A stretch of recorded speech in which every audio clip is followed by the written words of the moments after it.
તો આમોદ અને જંબુસરને જોડતા નેશનલ હાઈવે નંબર 64 પર શરૂ કરાયેલ રોડ અને ગટર સંબંધિત કામગીરી માત્ર 2 દિવસ ચાલ્યા બાદ અચાનક બંધ થઈ જતા સ્થાનિકોમાં ભારે રોષ અને અસંતોષ ફેલાયો છે।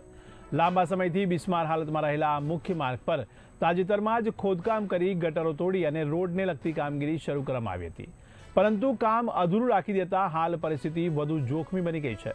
ખુલ્લી ગટરો અને તૂટેલા માર્ગને કારણે રાહદારીઓ અને વાહન ચાલકોને ભારે હાલાકીનો સામનો કરવો પડી રહ્યો છે। ત્યારે ખાસ કરીને રાત્રિના સમયે ગંભીર અકસ્માતની પણ ભીતિ સેવાઈ રહી છે।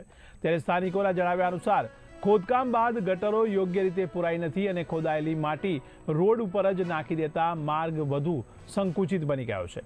ત્યારે પહેલાથી જ મોટા ખાડા, ઉડતી ધૂળ અને બિસ્માર સર્વિસ રોડને કારણે લોકો લાંબા સમયથી મુશ્કેલી વેઠી રહ્યા હતા।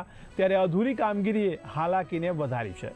ત્યારે બહાર ગામથી આવનારા વાહન ચાલકોને પરિસ્થિતિની પૂરતી જાણ ન હોવાને કારણે જોખમ વધી ગયું છે। ડિવાઈડર પાસે ચાલી રહેલી ગટર લાઇનની કામગીરી દરમિયાન ડિવાઈડરના ભાગોને તોડી નાખવામાં આવતા ઊંચા સળિયા પણ બહાર નીકળી ગયા છે અને તૂટેલા બ્લોક્સ રસ્તા ઉપર જ પડ્યા હોવાથી માર્ગ સાંકડો બની ગયો છે। કોઈ ચેતવણી બોર્ડ, રેડિયમ પટ્ટી કે સુરક્ષા વ્યવસ્થા ન હોવાને કારણે અજાણ્યા મુસાફરો માટે અકસ્માતની ભીતિ વધુ વકરી ગઈ છે। ત્યારે સ્થાનિકોના કહેવા મુજબ કામગીરી દરમિયાન સુરક્ષાના ન્યૂનતમ ધોરણો પણ પાલન કરવામાં આવ્યા નથી। સ્થાનિકોમાં એવો સવાલ ઉઠી રહ્યો છે કે શું 2 દિવસની આ કામગીરી માત્ર દેખાડો જ હતી? ગત દિવસો પહેલા એસટી ડેપોના ઉદ્ઘાટન સમારોહમાં મંત્રીના આગમન પહેલા કામચલાઉ વ્યવસ્થા કરવામાં આવી હોવાના આક્ષેપો સાથે લોકો વર્ષોથી સમસ્યાઓ સહન કરતા હોવાની વ્યથા વ્યક્ત કરી રહ્યા છે।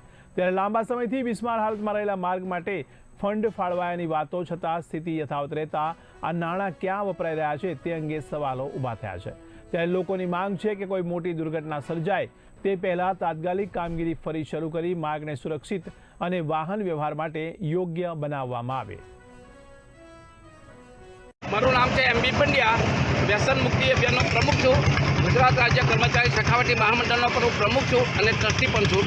અત્યારે અમે આમોદની અંદર આવેલો છું અને આમોદમાં હાઈવે નેશનલ નંબર 64 પર ઊભો છું। અહીંયા એટલી બધી ધૂળ ઉડે છે, એટલો બધો ભંગાર રોડ થઈ ગયેલો છે। જ્યારે કોઈ રાજકીય નેતા આવતા હોય ને તો રાતોરાત ટેન્કરો ક્યાંથી અમને પાણી છોટાઈ દે છે। આમ જનતા કેટલી ધૂળ ખાય છે એ કોઈને ખબર નહીં પડતી। રાજકીય નેતાઓ તો ખબર છે કે ભાઈ રોડ બહુ સારો બની ગયો છે, માટે રાજકીય નેતાઓને મારી એક અપીલ છે અને વિનંતી છે કે તમે તાત્કાલિક જ અહીંયા સમયે પાણીનો છંટકાવ કરવો જોઈએ। આમ જનતાને ઘણી મુશ્કેલી પડી રહી છે। આ રોડ ઘણો ખરાબના ખરાબ હાલતમાં થઈ ગયો છે। ગુજરાતનો નંબર 1 આપવા જેવો છે ખરાબની હાલતમાં।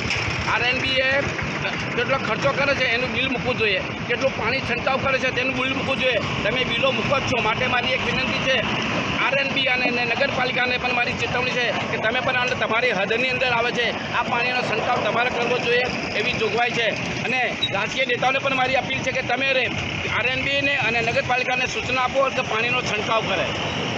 આ સર્વિસ રોડ 2 વર્ષથી એટલું બધું બેકાર છે કે બાઇક જવા માટે બી મુશ્કેલીથી નીકળવું પડે છે કે કંઈક ગટરમાં પડે, કોઈનું હાથ પગ ભાંગી જાય એવું અહીંની જે સ્થાનિક લોકો માટે બી બહુ પ્રોબ્લેમ છે ને આ લોકો આ વાત પર કોઈ નગરપાલિકાવાળા ધ્યાનમાં લેતા નથી।